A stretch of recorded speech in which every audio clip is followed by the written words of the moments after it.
Chapter 247. Paisel really did not expect Alex to say good things about him and his granddaughter at this time. He was very grateful and humble as he said, "Lord Adair, Mr. Anderson is too humble. In fact, Mr. Anderson was the one who helped you avert this crisis. If not for him, we wouldn't have been able to wake you up." Lord Adair nodded before he said politely, "I have already heard of your reputation a long time ago.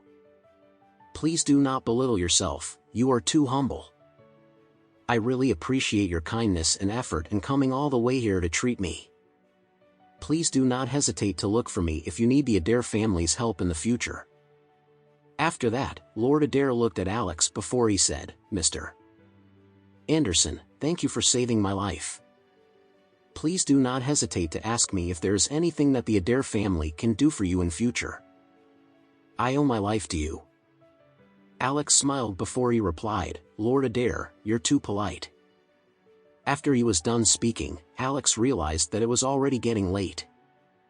Therefore, Alex quickly said, "Lord Adair, you have just recovered from a serious illness and I will not advise you to use too much energy or overwork yourself. It would be best if someone looked after you and you should rest more. I shan't keep you up, so if it is okay with you, I will leave first." Lord Adair hurriedly replied, "Mr. Anderson, you saved my life. How much are you charging for your consultation fee? I do not mind paying you double the amount." Alex replied indifferently, "There is no need for you to pay me any consultation fees at all. The reason I'm here today is because Faria is my friend and it's only natural for friends to help one another." Faria was shocked when she heard Alex's words. Alex was obviously giving credit to her in front of her grandfather. After all, Lord Adair was the only one who would be deciding how much property and money each of the Adair family members would be inheriting from him and what role they would be playing in the family business in the future.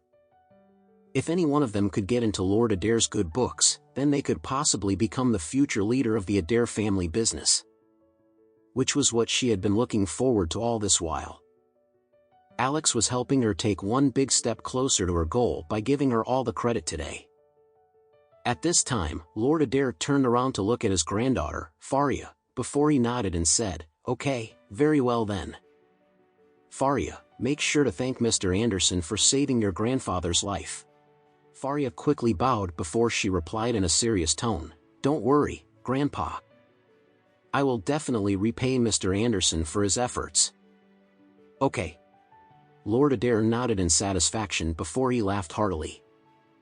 Lucas, who was standing not too far away, had a very ugly expression on his face as soon as he heard Alex's words.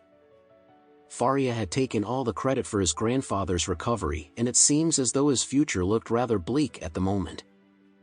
Alex did not stay in the Adair family mansion for too long. When he saw that Lord Adair was already recovering, he told him that he would be leaving so that he could rest more. Lord Adair decided to personally walk Alex to the door. At this time, Paisel also decided to leave with his granddaughter. Alex asked Paisel to stay at a hotel in Oris Hill for a few days so that he could contact him as soon as he prepared the medicine for him. Paisel was very thankful and said goodbye to Alex in a respectful manner as he watched him get into Faria's car. After that, Faria started to drive Alex back to the city. On the way back to the city, Faria suddenly said, "Mr. Anderson, thank you so much for everything you've done today." Alex smiled slightly before he said, "This is just a very small matter so you don't have to be so polite. Who knows if I would need your help in the future." Faria quickly replied, "Mr. Anderson, you can rest assured that I will never refuse any of your requests for help." After that, Faria looked at Alex's side profile before she asked in a tentative manner, "Mr.